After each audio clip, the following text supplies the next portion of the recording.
So hello dear students, welcome you all to अपनी academy guys. So how are you? I hope you all are well.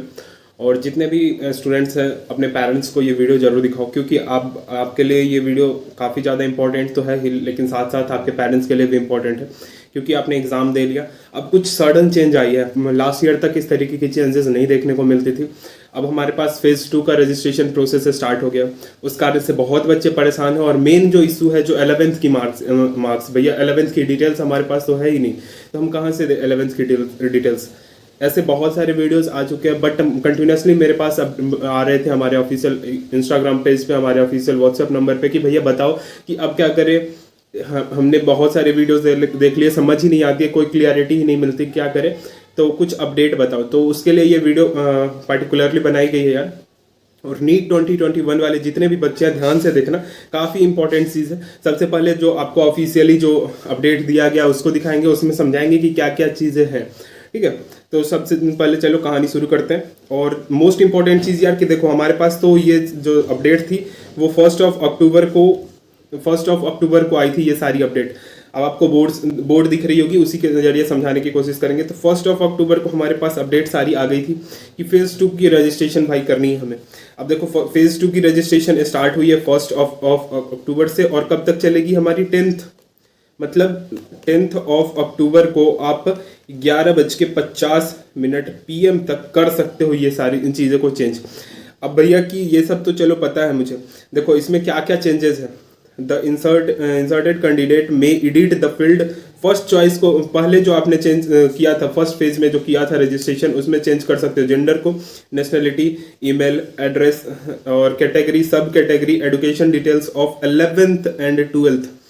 भैया 12th की तो हमारे पास चलो है, लेकिन भैया 11th की डिटेल्स कहाँ से लाए आप। अब हमारे पास 11th की तो डिटेल्स कुछ है नहीं। 11th मान लो बहुत सारे स्टूडेंट डमी स्कूल से करते हैं, या वो फ्लाइंग कैंडिडेट होते हैं, ये लीगल ये जो है हमारा वो बहुत सारे स्टूडेंट हैं। बट अब भैया हम मेरे पास तो है नहीं, तो क्या करूँ। सबसे इंपॉर्टेंट चीज़ अभी देखो इसके बारे में भी कुछ अपडेट्स हैं, उसको भी जानेंगे और आगे देखते हैं यार। देखो in absence of filling the information in second phase his her candidate. देखो अगर आप सेकेंड फेज की डिटेल्स को नहीं भरते हो तो आपकी कैंसिलेशन हो जाएगी, आपकी रिजल्ट नहीं आएगी। तो सेकेंड फेज की जो डिटेल्स है उसको भरना मैंडेटरी है। यहाँ पे मैं हाईलाइट कर देता हूँ कि सेकेंड फेज की डिटेल्स आपको भरना मैंडेटरी है। इसके बिना आपका जो रजिस्ट्रेशन प्रोसेस होगा वो कैंसिल हो जाएगा, आपकी रिजल्ट ही नहीं आएगी। तो इट इज़ मैंडेटरी, ऐसा नहीं है कि ये नहीं भरोगे तो काम चल जाएगा, ठीक है। तो बहुत सारे ऐसे भी लोग बोल रहे होंगे आपके यूट्यूब पे कि अगर नहीं भरते हो कोई दिक्कत नहीं है, चलो कोई दिक्कत नहीं है उससे। लेकिन जब मेंशन कर रखा है उसने, एनटीए ने जब मेंशन कर रखा है कि his her candidate will be, ये आपका कैंसिल कर दिया जाएगा, तो फिर कैंसिल करने के बाद तो रिजल्ट आएगी नहीं। अब देखो भाई ये सारी डिटेल्स तो अब हो गई। अब देखते हैं कि क्या क्या डिटेल्स हमारी चाहिए थी फेज 2 में, क्या क्या डिटेल्स आपको चाहिए। अब देखो in case of girl child, अगर आपको कोई सिंगल गर्ल चाइल्ड हो तो अपने पेरेंट्स के, तो आपको ये डिटेल्स प्रोवाइड करनी होंगी। अब थोड़ा सा कुछ इम्पोर्टेंट आने वाला है जो कि 11th की है। ये सारी आपको place of residence, belonging to minority, majority किसी भी माइनॉरिटी से बिलोंग करते हो, religion of minority, mode of appearance. अब देखो मोड ऑफ अपीयरेंस में क्या था कि मोड ऑफ प्रिपरेशन किस तरीके से था, तो स्कूल करना, SCHOOL, स्कूल करना, ठीक है, मोड ऑफ प्रिपरेशन में, ठीक है। उसके बाद पासिंग स्टेटस, ये सारी डिटेल्स होंगे। 10th की आपके पास हर एक डिटेल होगी। 10th आप पास करके ही आए हो, तो पास ही करके आए हो ना सब लोग। 10th तो पास करके किए बिना कोई नहीं आया अभी तक, तो 10th पास करके आए। ये year of appearing, qualifying the exam, ये place of schooling, type of schooling, qualifying the exam status और क्वालिफाइंग द एग्जाम डिस्ट्रिक्ट। अब देखो जिस स्टेट से आप क्वालिफाई किए हो, जस्ट लाइक कोई स्टूडेंट बिहार से किया है, कोई स्टूडेंट यूपी से किया है, कोई स्टूडेंट हरियाणा से किया है, ठीक है। तो अब वो अपना स्टेट डालेगा, उसमें डिस्ट्रिक्ट कौन से डिस्ट्रिक्ट से किया। मान लो अगर यूपी का कोई स्टूडेंट है या बिहार का ही स्टूडेंट, बिहार का स्टूडेंट पटना से किया है, मान लो यूपी का स्टूडेंट है लखनऊ से किया है, महाराष्ट्र का स्टूडेंट मुंबई से किया है, नासिक से किया है, तो ये सारे स्टूडेंट्स जो भी स्टूडेंट्स हैं वो अपना स्टेट और डिस्ट्रिक्ट डालेंगे, ठीक है। तो स्टेट और डिस्ट्रिक्ट आपको ये सारी डिटेल्स डालनी है, आपको डिटेल फिल करनी है, कोई भी डॉक्यूमेंट अपलोड नहीं करनी है। सबसे इंपॉर्टेंट चीज़ है कि कोई भी डॉक्यूमेंट आपको अपलोड नहीं करनी है, तो डिटेल्स आपके पास होनी चाहिए और सारी डिटेल्स आपके पास होगी। चलो ये तो हो गई हमारी 10th की स्कूलिंग की रिजल्ट वगैरह, या आपको सारी चीज़ें पता होगी। सीजीपीए में अगर आपने ऑब्टेन किया तो सीजीपीए, अगर आपकी अब मार्क्स बेसिस पे है तो 2018 में अगर आप पास किए हो तो 2018 से ही शुरू हुई है। तो 2018 वाला अगर कोई बच्चा है, मतलब जिसका फर्स्ट अटेम्प्ट हो या सेकेंड अटेम्प्ट हो, तो अगर वो फर्स्ट और सेकेंड अटेम्प्ट वाला बच्चा हो तो उसको तो डालना पड़ेगा मार्क्स टोटल कितना ऑब्टेन किया है। तो ये सारी चीज़ें हो गई। मेन जो पार्ट ऑफ कंसर्न है कि भैया क्लास 11th का हमारा क्या करना है। क्लास 11th के बारे में तो हमें बहुत सारे स्टूडेंट्स को पता ही नहीं है। अब देखो क्लास 11th में क्या क्या डालना है, तो पासिंग स्टेटस, पास करके ही आए हो, क्वालिफाई एग्जाम, अब जो एग्जाम क्वालिफाई किए हो मतलब 11th की सीबीएसई से ही किए होगे, अगर सीबीएसई से नहीं किए हो तो अदर जो बोर्ड्स हैं वो अपीयर किस ईयर में किए थे, वो अपीयर तो पता ही होगा। अगर मान लो कोई स्टूडेंट 2016 में 12th मतलब 10th दिया है तो 2017 में ऑब्वियस सी बात है कि 2017 में ही वो 11th में होगा। तो ये सारी डिटेल्स आपको पता होंगे। कोई भी डॉक्यूमेंट अपलोड करने के लिए अभी नहीं बोला जा रहा है, ठीक है। तो अब बता रहा हूँ कि इसके बारे में आगे क्या है। टाइप ऑफ स्कूल, अगर सीबीएसई की थी तो सीबीएसई प्राइवेट स्कूल थी, प्राइवेट गवर्नमेंट थी, गवर्नमेंट केंद्रीय विद्यालय थी या नवार विद्यालय थी, ये सारी जो स्कूल्स थी वो आप डाल सकते हो।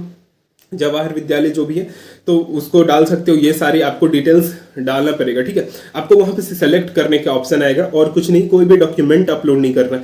स्कूल की बोर्ड कौन सी थी, अगर सीबीएसई बोर्ड से आपने दिया है पेपर तो सीबीएसई डालोगे, अदर बोर्ड से दिया है तो other, just like Bihar board, UP board या स्टेट बोर्ड कोई भी है तो स्टेट बोर्ड डाल दोगे, ठीक है। मैक्सिमम ग्रेड कितना मिला, तो यहां से टेंशन शुरू होती है। Maximum grade, CGPA total obtain कितना किया, टोटल मार्क्स कितना थी, ये जो सारी यहाँ से टेंशन शुरू होती है हमारी। बोर्ड ऑफ रिजल्ट से लेके roll number, school name, address, ये जो है ना .32 से लेके हमारे पास .39 तक की जो डिटेल्स है वही नहीं है भैया, जो मेन है। बाकी सारी तो स्कूल कहाँ पे थी वो हम पता कर ही लेंगे, प्लेस कहाँ थी, स्टेट कौन सी थी, डिस्ट्रिक्ट क्या थी, वो सारी डिटेल्स, मतलब जो 32 से लेके हमारे पास 39 तक के डिटेल्स है ना वो नहीं मिल रही है। तो देखो अब क्या है सबसे इंपॉर्टेंट चीज कि इन सब चीजों में आपको एक बार अगर स्कूल से अप्रोच कर सकते हो तो कर सकते हो। अगर स्कूल से कोई अपडेट मिल जाता है, क्योंकि स्कूल दे देंगे, उनके पास रिकॉर्ड रहती है, वो आपको इजीली प्रोवाइड कर देगी, कोई भी स्कूल से आपने जहां से किया है। लेकिन एक और इम्पोर्टेंट चीज ये भी है कि एनटीए 4th of October या 5th of October को एक और अपडेट लेके आ सकती है, क्योंकि जो 11th वाली जो है बात है वो बहुत ही पार्ट ऑफ कंसर्न इसलिए है कि बहुत सारे स्टूडेंट को 11th की डिटेल्स नहीं पता है। वो भी जानते हैं कि बहुत सारे स्टूडेंट डमी स्कूल में जाते हैं, डमी फ्लाइंग कैंडिडेट होते हैं, तो उनको उसकी अपडेट नहीं मिल पाती। तो अगर आपके पास 11th की डिटेल्स नहीं है, फिल करना है। अभी तक देखो कंपलसरी कहीं पे भी नहीं दिया गया है, लेकिन इसको फिल करना है, क्योंकि हमारे जो डॉक्यूमेंट, जब आपने देखा होगा, जब ये देखा यहाँ पे सेकंड पेज की डिटेल्स को आपको मैंडेटरी है भरना, इसके बिना आपको कैंसिल कर दिया जाएगा, कैंडिडेट का कैंसिल हो जाएगा। तो ये काफी इंपॉर्टेंट है। तो देखो अभी तो सबसे इंपॉर्टेंट चीज ये है कि हमारे पास एक और अपडेट आने वाला है, मोस्ट प्रोबेबली आपको 4th और 5th of October को देखने को मिलेगा, जिसमें स्पेशली हमारे 11th वाले जो कॉलम है ना उसके बारे में ये होगा, क्योंकि ये लास्ट ईयर तक ये नहीं था और ये इस ईयर से ही आया है 11th की डिटेल्स को फिल अप करना।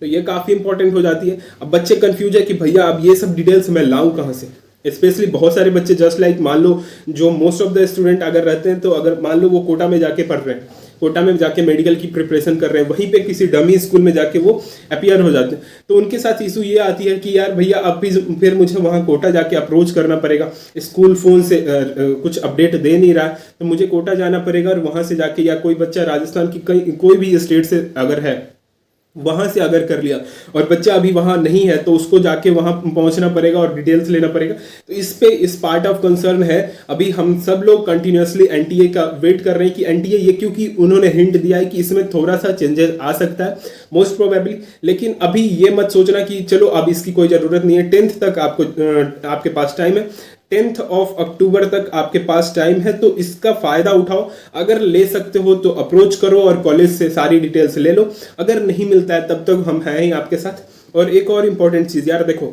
यहाँ पे फादर ऑक्यूपेशन, आप देखो फादर की qualification occupation annual income, mother की क्वालिफिकेशन ऑक्यूपेशन एनुअल इनकम, और गार्डियन, देखो ये सब जो है ना, ये सब मैंडेटरी नहीं है, यहाँ पे ऑप्शनल है। आप अपने फादर की इनकम को चेंज कर सकते हो। मान लो फादर की इनकम कुछ भी है, 10 लाख है, ठीक है, 10 लाख इनकम है, आपने गलती से 8 लाख डाला था, अगर चाहते हो चेंज कर सकते हो, नहीं चाहते हो नहीं चेंज करो, लेकिन ये सब ऑप्शनल सारी डिटेल्स है। लेकिन जो हमारा जो मेन पार्ट ऑफ कंसर्न है, स्टूडेंट सबसे ज़्यादा कंफ्यूज है, वो कहाँ है, 32 से लेके 39 के बीच वाले जो पॉइंट्स हैं उसमें सबसे ज़्यादा कंफ्यूज है। तो वेट कर लो अभी, अगर अप्रोच कर सकते हो, क्योंकि बहुत सारे स्टूडेंट, अब देखो रोल नंबर जो है भैया, रोल नंबर मुझे नहीं मिले, बाकी सारी डिटेल्स मिल गई। रोल नंबर मेरी 6 है या 5 है व 4 है, तो क्या करो 004 डालो, 006 डालो, 005 डालो, इस तरीके से रोल नंबर फिल करो और अपना रोल नंबर वहां पे सबमिट करो, ठीक है। तो ये सारी चीजें अभी देखो, जल्दबाजी किसी चीज में मत करना। एक और इंपॉर्टेंट चीज यार, यहाँ पे कैटेगरी की बेनिफिट, देखो कास्ट सर्टिफिकेट की जो मेन जो ये है ना, रिलीजियस सर्टिफिकेट, यहाँ पे ओबीसी हो गई या ईडब्ल्यूएस, ये इसके कारण ही ये सारी चीज़ें हो रही है, क्योंकि ये आफ्टर द जब हमारा रजिस्ट्रेशन कंप्लीट हो गई थी उसके बाद ये सारी बिल पास हुई थी और ओबीसी की रिजर्वेशन को इंक्रीज की गई थी, तो इस कारण से ये हो रही है। अब बहुत सारे स्टूडेंट सेंट्रल वाले में नहीं रहते registered for the OBC, but वो स्टेट वाले में वैलिड रहता है, तो इसमें भी ध्यान से फिलअप करना कि अगर सेंट्रल वाले में नहीं हो तो उसकी रिक्वायरमेंट आप जनरल में ही भरना, अगर सेंट्रल वाले लिस्ट में भी आप ओबीसी एमसीएल में आते हो तभी जाके उसको सेलेक्ट करना, ठीक है। ये मैंडेटरी है, ये सब चीज़ों को ध्यान रखना है। और कुछ आपको डाउट आता है, किसी भी पॉइंट पे डाउट आता है, कमेंट बॉक्स में लिखो, मैं तुरंत आपके चैट का रिप्लाई दूंगा, आपके कमेंट का रिप्लाई दूंगा। और एक और इंपॉर्टेंट अनाउंसमेंट यार, 6 अक्टूबर आप सबके लिए बहुत इंपॉर्टेंट दिन है। उसमें हम एक वेबिनार करने जा रहे हैं जिसमें आपके लिए सारा डिटेल्स प्रोवाइड की जाएगी, कैसे कॉलेज में जाना है, कैसे कॉलेज को सेलेक्ट करना है, और उसके बाद ये जो सारी जो इश्यूज आ रही है ना नीट एस्पिरेंट्स को, वो सारी डिटेल क्लियर की जाएगी 6 अक्टूबर को 4:30 PM से। जल्द ही आपको वो उसकी डिटेल्स डिस्क्रिप्शन में फॉर्म रहेगी, फॉर्म फिलअप कर लेना और हमारे साथ इनरोल हो जाओगे, ठीक है। और उसके लिए 1 मिनट यार मैं दिखा देता हूँ आपको, ओके। सो 6 अक्टूबर को आपको सारी डिटेल्स प्रोवाइड, आपको जो जितनी भी पर्सनलाइज हेल्प डेस्क, सॉरी यार पर्सनलाइज हेल्प डेस्क नहीं, वेट अ मिनट, ओके, ये देखो ये है फ्री वेबिनार आप सबके लिए होगा। अब यहाँ पे देख रहे होगे कि भैया ये how to select a college, हमारे लिए तो कॉलेज का कोई, ये देखो यहाँ पे आपको जेई मेंस, कॉमेड के, नीट और कॉलेज और ब्रांच, तो भैया ब्रांच तो हमारे लिए कुछ उतना इम्पोर्टेंट है नहीं, हमारे तो कुछ होता नहीं। तो देखो आपके लिए कॉलेज का ऑप्शन और डॉक्यूमेंट्स की जो इशू आ रही है वो सारी चीज़ें आपको प्रोवाइड की जाएगी, ठीक है। तो just stay tune with us यार, कोई भी दिक्कत वाली बात नहीं है, कहीं पे भी कुछ इशू आती है कमेंट में डालो, हम आपको रिप्लाई करेंगे। और कहीं भी देखो जल्दबाजी मत करना, 10 अक्टूबर तक टाइम है, तो 8 अक्टूबर तक हम सारी प्रोसेस कंप्लीट कर लेंगे, लेकिन जल्दबाजी करके अभी भैया सबमिट कर देते हैं, फिर पता चला ये चीज़ तो हमने किया ही नहीं, तो फिर से आप चेंज नहीं कर सकते, इंपॉर्टेंट बात है, फिर से आप रीचेंज नहीं कर सकते इन सब चीज़ों को। तो आई होप आपको ये सारी चीज़ क्लियर हो गई होगी। फिर मिलते हैं नेक्स्ट वीडियो में यार, तब तक के लिए बाय बाय, टेक केयर, और मैंडेटरी चीज़ों को तैयार करो और जल्दी जितना जल्दी तैयार हो सके उनको तैयार कर लो। तब तक के लिए बाय बाय, जय हिंद।